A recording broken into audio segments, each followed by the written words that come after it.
السلام عليكم ورحمة الله وبركاته. كيف حالكم يا أخوان؟ إن شاء الله كلهم تكونوا بخير. أبي أبدأ الحال صلي على النبي اللهم صل على سيدنا محمد. আমাদের এক ভাই কিছু শব্দের অর্থ জানতে চেয়েছেন, তো আমি এগুলো উদাহরণ সহ আপনাদেরকে বলবো, ইনশাআল্লাহ আপনারা উপকৃত হবেন। কোনটা কোনটা আরবি আমরা বলে থাকি আই, যেমন উদাহরণ দিয়ে বলি, কোনটা আপনি চান, আই ওয়াহেদ তেবগা, অথবা আই ওয়াহেদ এনতে তেবগা ইয়া খুই, কোনটা আপনার লাগবে ইয়া ভাই, অথবা কোনটা আপনার পছন্দ, আই ওয়াহেদ আজিবিক, আই ওয়াহেদ আজিবিক, কোনটা আপনার পছন্দ। ওকে, দ্বিতীয়ত তখন, তখনকে আমরা দুইভাবে বলে থাকি, এক হচ্ছে ওয়াক্তাহা তখন, আরেকটা হচ্ছে জাকেল ওয়াক্ত। তো আমি উদাহরণ দিয়ে বলি, যেমন তখন আমি ঘুমিয়েছিলাম, কিন্ত নায়েম ওয়াক্তাহা, তখন আমি ঘুমিয়েছিলাম। অথবা আপনি বলতে পারেন যাকেল ওয়াক্ত কিন্ত নায়েম, যাকেল ওয়াক্ত কিন্ত নায়েম, তখন আমি ঘুমিয়েছিলাম। আপনি যদি আরো সুন্দর করে বলেন, আপনি বললেন ওয়াল্লাহ ইয়া খুই কিন্ত নায়েম ওয়াক্তাহা, ওয়াল্লাহ নিসিত মাদরি ওয়াল্লাহ কিন্ত নায়েম ওয়াক্তাহা, তখন আমি ঘুমিয়েছিলাম।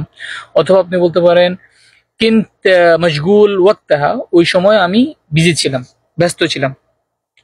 একসাথে একসাথে আমরা বলে থাকি মা বাদ, মা বাদ, যেমন ইয়াল্লা নেতমাশা মা বাদ, যার অর্থ চলো একসাথে ঘুরতে যাই।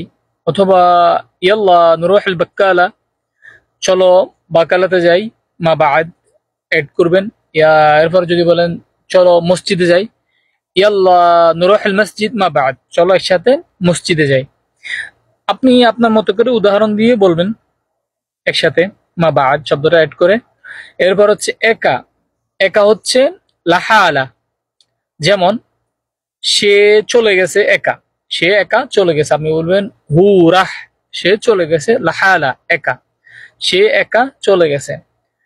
এরপরে দৌড়ানো, দৌড়ানো আরবি হচ্ছে ইয়ের কেদ, দোয়াদ আছে ইয়ের কেদ। আপনি এটা এমন ভাবে উচ্চারণ করবেন যাতে জাল বোঝা না যায়, দোয়াদও বোঝা না যায়, বলবেন ইয়ের কেদ।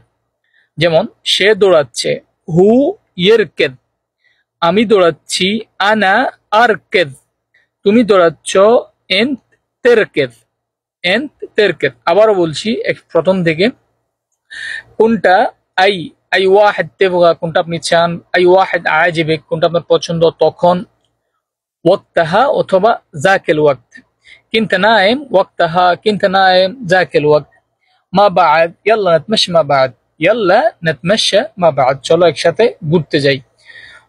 এরপরে একা লাহালা, হু রাহ লাহালা, দৌড়ানো ইরকেজ, আনা আরকাজ, হু ইরকেজ।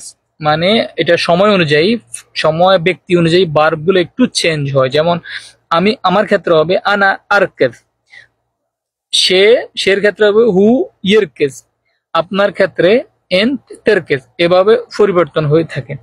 আশা করি আপনারা শব্দের অর্থগুলো উদাহরণ সহ বুঝতে পেরেছেন। ওয়ালাইকুম আসসালাম ওয়া রাহমাতুল্লাহি ওয়া বারাকাতুহু। ইনশাআল্লাহ নশুফকুম আলা খায়র মাকতাল জায়া।